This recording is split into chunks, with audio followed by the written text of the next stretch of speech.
नमस्कार विद्यार्थी मित्रांनो, माझं नाव गोकुळ जाधव सर. स्वागत आहे आपलं लक्षद्वीप अकॅडमी परिवारामध्ये. तर आज आपण बघणार आहोत की चालू घडामोडीशी संबंधित कोणकोणते महत्त्वाचे प्रश्न हे परीक्षेला येऊ शकतात. चालू घडामोडी हा अत्यंत महत्त्वाचा विषय आहे. पोलीस भरती असो, एम-पी-एस-सी असो अथवा यू-पी-एस-सी असो, या सर्व स्पर्धा परीक्षांमध्ये चालू घडामोडी हे अतिशय अनप्रिडिक्टेबल, काही सांगू शकत नाही अशा प्रकारचा हा टॉपिक आहे. तरीसुद्धा काही महत्त्वाचे प्रश्न आपल्यासाठी आज घेऊन आलो आहे, की जेणेकरून आपल्याला येणाऱ्या आगामी पोलीस भरतीमध्ये आणि येणाऱ्या तलाठी म्हणजे एम-पी-एस-सीच्या भरतीमध्ये देखील आपल्याला उपयोगी ठरणार आहेत. तर बघूया काही चालू घडामोडीचे महत्त्वाचे प्रश्न आज आपण बघू. तर त्याआधी सर्वांना एक महत्त्वाची सूचना, की हे जे चॅनल आहे, हे चॅनल अतिशय महत्त्वाचं आहे, जेणेकरून आपल्याला एक चांगले अपडेट मिळेल आणि त्याचबरोबर काही चालू घडामोडीचे प्रश्न आपल्याला रोज बघता येतील. त्यामुळं आपण हे चॅनलला सबस्क्राईब करा, सर्वांना हे चॅनल शेअर करा. ठीक आहे. तर बघूया कोणकोणत्या प्रकारचे प्रश्न हे परीक्षेला येऊ शकतात.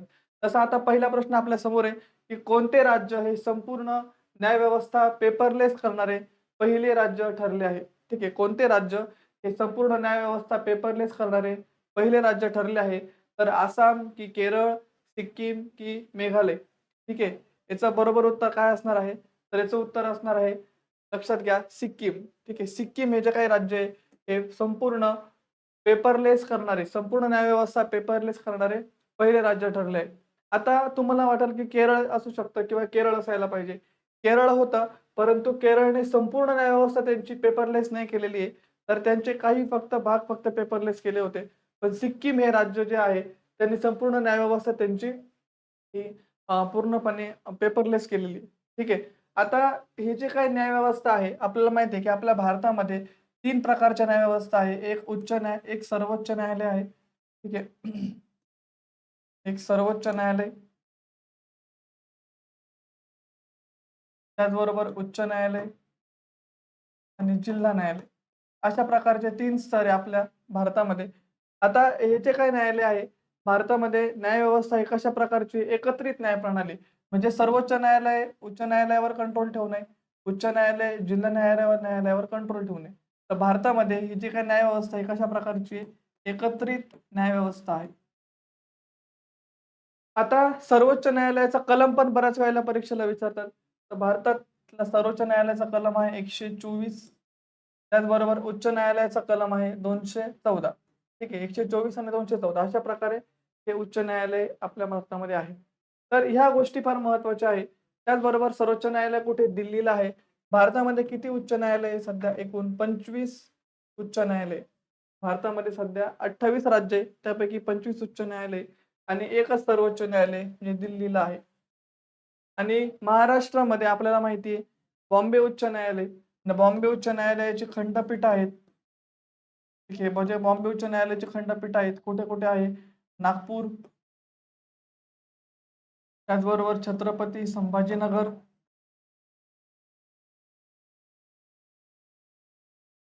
त्याच्यानंतर पणजी. या ठिकाणी त्यांचे काय आहे? खंडपीठ आहे आणि कोल्हापूरला त्यांचं सर्किट बेंच देखील आहे. कोल्हापूरला सर्किट बेंच आहे. सर्वोच्च न्यायालय केव्हा स्थापन झालं आपल्या भारतामध्ये? हे पण आपल्याला माहिती पाहिजे.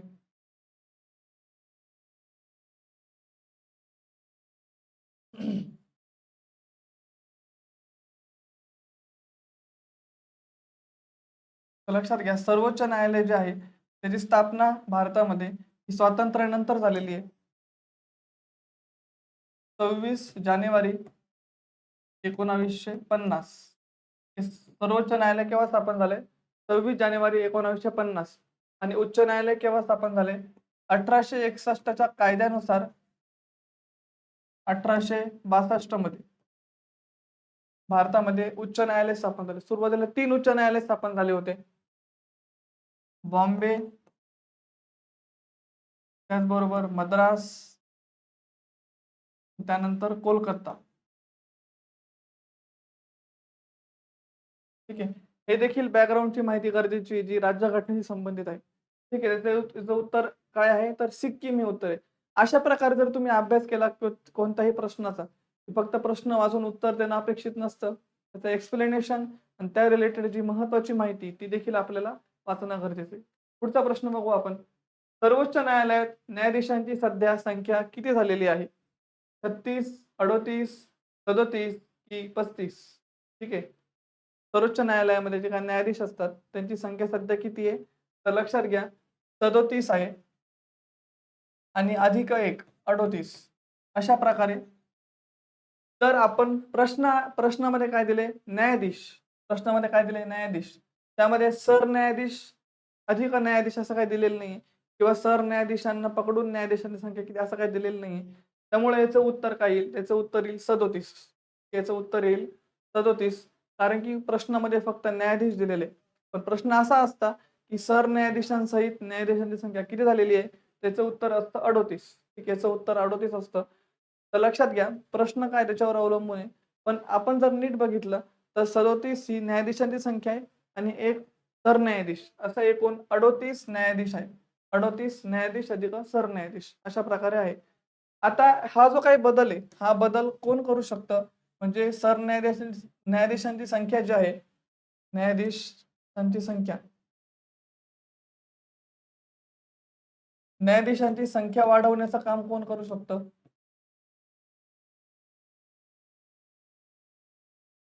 तर लक्षात घ्या हा अधिकार कोणाचा आहे? संसदेचा आहे.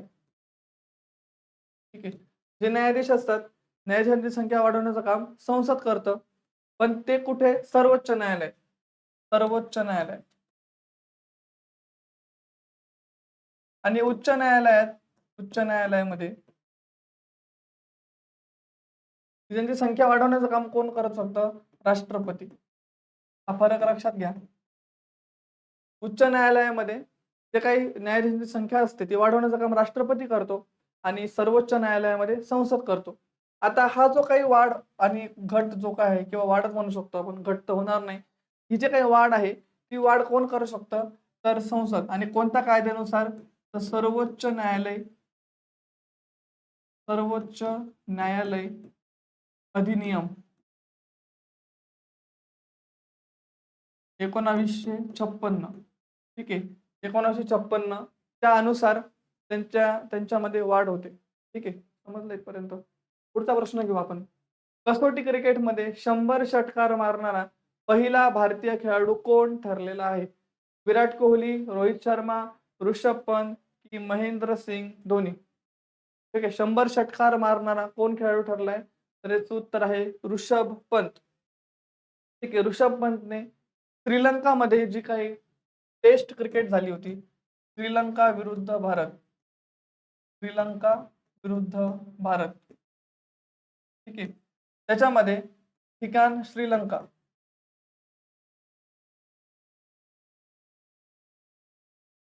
त्यामध्ये त्याने एका टेस्टमध्ये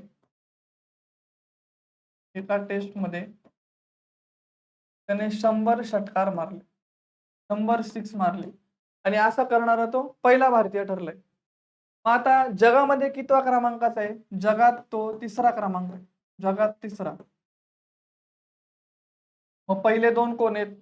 तर पहिला आहे बेन स्टोक्स. दुसरा ब्रँडन मॅक्युलम आणि तिसरा ऋषभ पंत. ठीक आहे. ह्या गोष्टी लक्षात ठेवा. तर अशा प्रकारे हे परीक्षेला येऊ शकतं. हा प्रश्न महत्वाचा आहे. पुढे जाऊ आपण. भारत मलेशिया दरम्यान कोणता हवाई सराव नुकताच पार पडला? उदार शक्ती, हरिमऊ शक्ती, समुद्र लक्ष्मण की वज्रप्रहार? तर याचं उत्तर काय येईल? आता नुकता जो सराव पार पडला त्याचं उत्तर आहे उदार शक्ती. ठीक आहे. उदार शक्ती हा सराव पार पडलेला आहे भारत आणि मलेशिया दरम्यान. आणि हा कोणता सराव आहे? तर हा हवाई सराव आहे. ठीक आहे. आता बाकीचे जे सराव आहे भारत मलेशिया दरम्यान ते कोणकोणते? तर एक आहे हरिमऊ शक्ती आणि एक आहे समुद्र लक्ष्मण. ठीक आहे. समुद्र लक्ष्मण हा नौसेनेचा सराव आहे भारत आणि मलेशिया दरम्यान. आणि त्याचबरोबर हरिमऊ शक्ती हा स्थल सेनेचा आहे म्हणजे आर्मीचा आहे. इंडियन आर्मीचा आहे भारत आणि मलेशिया दरम्यान.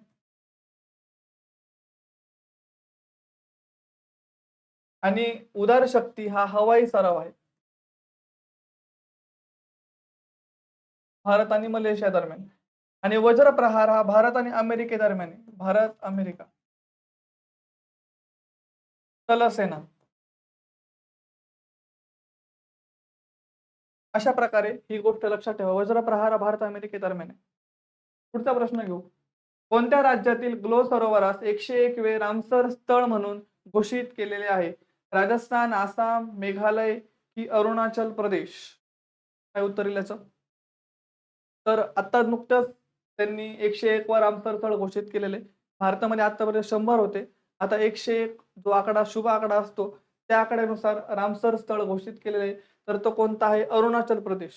ठीक आहे. अरुणाचल प्रदेश राज्यामध्ये हे सरोवर आहे. ठीक आहे. आता लक्षात घ्या, भारतात 100 रामसर स्थळ होते आतापर्यंत.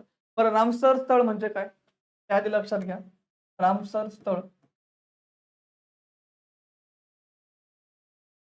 कोणताही जो आर्द्र भूमी एरिया असतो, आर्द्र भूमी प्रदेश, आर्द्र भूमी प्रदेश, ज्याला इंग्लिशमध्ये वेटलँड एरिया म्हणतात. Wetland area. तो जो एरिया असतो त्याला त्याच्या संवर्धनासाठी त्या ठिकाणी जागतिक लेवलला रामसर स्थळ म्हणून घोषित केलं जातं. ठीक आहे. आता हा जो काही रामसर स्थळ प्रकार आहे, हा 1971 पासून सुरू झालाय, ज्याला रामसर करार असं म्हणायचं. रामसर करार. या रामसर करारानुसार 1971 साली रामसर या ठिकाणी हा करार झालाय. रामसर या ठिकाणी हा करार झालाय, म्हणून त्याला रामसर करार म्हणतात 1971 पासून. मग आता भारतामध्ये 100 रामसर स्थळ होते. आता 101 व रामसर स्थळ झालेले. त्यापैकी महाराष्ट्रामध्ये एकूण 3 रामसर स्थळ आहेत. ठीक आहे. त्यापैकी महाराष्ट्रात 3 आहेत. कोणते 3 आपण बघू. एक लोणार सरोवर बुलढाणा आहे. लोणार सरोवर बुलढाणा. दुसरं ठाण्याची खाडी, ठाणे, जी फ्लेमिंगोसाठी प्रसिद्ध आहे. आणि तिसरं नांदूर मधमेश्वरचं, नांदूर मधमेश्वर, नाशिक. नांदूर मधमेश्वरला काय तर पक्षी अभयारण्य. तर हे 3 जे काही स्थळ आहेत, हे तिन्ही स्थळ महाराष्ट्रातले रामसर स्थळ आहेत. आता रामसर स्थळ हा जो काही झाला तो प्रकार, म्हणजे हा करार झाला, तो करार केव्हा झालेला? 2 फेब्रुवारीला झालेला. म्हणून हा दिवस आपण काय साजरा करतो? पाणथळ दिन. पाणथळ दिन. ठीक आहे. 2 फेब्रुवारी हा दिवस आपण साजरा करतो पाणथळ दिन म्हणून. ही पण एक गोष्ट लक्षात घ्या. पुढे जाऊ. जीएसआयच्या पहिल्या महिला महासंचालक कोण झालेल्या आहेत? भावना प्रधान, वर्षा आगलावे, प्रीती मेहता की प्रिया शिंदे? ठीक आहे. जीएसआय म्हणजे काय? Geological survey of India. Geological survey of India. यांची स्थापना कधी झाली? यांची स्थापना झालेली आहे 1851 ला. म्हणजे ह्या जो काही संस्था आहे ही, या संस्थेच्या पूर्ण इतिहासामध्ये पहिली वेळ झाली, त्या पहिल्यांदा ही संस्था जी आहे, त्या पहिल्यांदा ही पहिली महिला झालेली. ठीक आहे. पहिली महिला आहे. जवळपास 175 वर्ष झाली. 175 वर्षाच्या काळामध्ये ही पहिल्यांदा ही घटना घडली. ठीक आहे. पुढचा प्रश्न घेऊ आपण. 7वा प्रश्न. कॉमनवेल्थ गेम 2026 मध्ये मीराबाई चानूने किती किलो वजनी गट मध्ये सुवर्ण पदक मिळवले? 45, 43, 48 की 40? तर याचं उत्तर काय येईल? याचं उत्तर येईल 48. ठीक आहे. 48 किलो वजनी गटामध्ये मीराबाई चानूने हे सुवर्ण पदक मिळवलेले. पुढचा प्रश्न घेऊ आपण. फिसू जागतिक विद्यापीठ स्क्वॅश चॅम्पियनशिप 2026 मध्ये पुरुष एकेरी सुवर्ण पदक कोणी जिंकले? तर याचं उत्तर आहे बेंटेक ताकाच, सूरजकुमार चांद, सौरव घोषाल की अभय सिंग? तर मित्रांनो, याचं उत्तर आहे सूरजकुमार चांद. सूरजकुमार चांद याने हे पुरुष एकेरी सुवर्ण पदक जिंकलेले. पुढचा प्रश्न घेऊ. महाराष्ट्रातील विविध सेवा भरती परीक्षांच्या पद्धतीत सुधारणांसाठी गठीत समितीचे अध्यक्ष कोण आहेत? सदानंद दाते, प्रवीण गेडाम, अतिरिक्त मुख्य सचिव राधा की वीरेंद्र सिंग? आता मागे आपल्याला माहिती आहे की भरपूर प्रमाणात सगळ्या परीक्षा ऑनलाईन करण्याचा त्यांचा दृष्टिकोन होता सरकारचा. पण त्याला बऱ्याच परीक्षार्थींनी विरोध दर्शवला. मग त्या गोष्टीला अनुषंगाने त्या दृष्टिकोन ठेवून त्यांनी एक भरतीमध्ये सुधारणा करण्यासाठी एक समिती नेमलेली आहे आणि त्या समितीचे अध्यक्ष कोण आहे? अतिरिक्त मुख्य सचिव राधा. ठीक आहे. या राधा मॅडमच्या अध्यक्षतेखाली ही समिती त्यांनी नेमलेली आहे. परीक्षेला प्रश्न हा देखील येऊ शकतो कारण की चर्चेचा विषय होता हा. पुढचा प्रश्न घेऊया. 2026 मध्ये नुकतेच कोणते स्थळ हे युनेस्को जागतिक वारसा स्थळ मध्ये समाविष्ट केलेले? लुंबिनी, बोधगया, कुशीनगर की सारनाथ? ठीक आहे. तर याचं उत्तर आहे सारनाथ. सारनाथ हे आहे. सारनाथ कुठे आहे? सारनाथ विषयी माहिती घेऊ जरा आपण. सारनाथ हे आहे उत्तर प्रदेशमध्ये. उत्तर प्रदेश. ठीक आहे. आता हे कशासाठी प्रसिद्ध आहे? तर या ठिकाणी सम्राट अशोक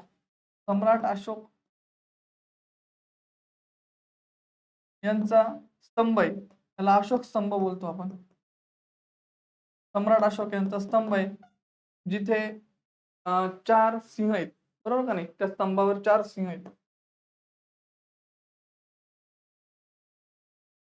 आता हा स्तंभ त्यांनी कधी उभारला?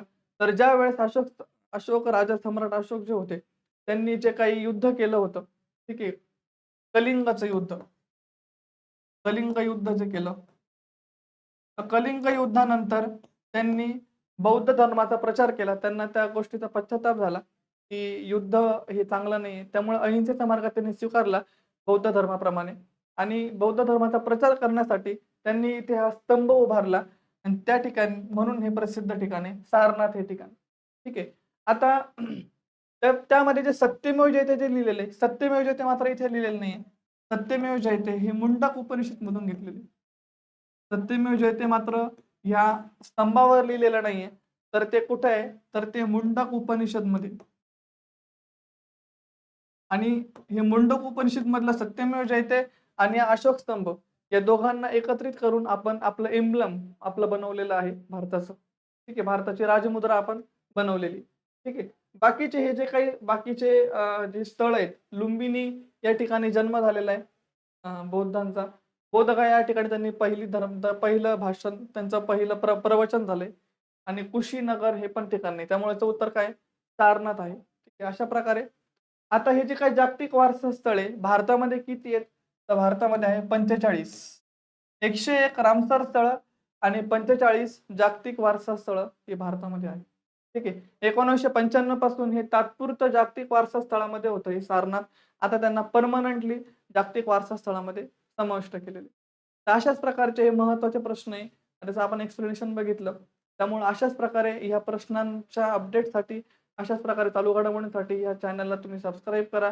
चॅनलचे लिंक शेअर करा आणि बऱ्याच जणांना ही चॅनल पोहोचवा जेणेकरून येणाऱ्या आगामी भरतीमध्ये हे चालू घडामोडी हा जो काही टॉपिक आहे याचा जो प्रॉब्लेम आहे तो सॉल्व्ह होईल. ठीक आहे. तर सर्वांना धन्यवाद.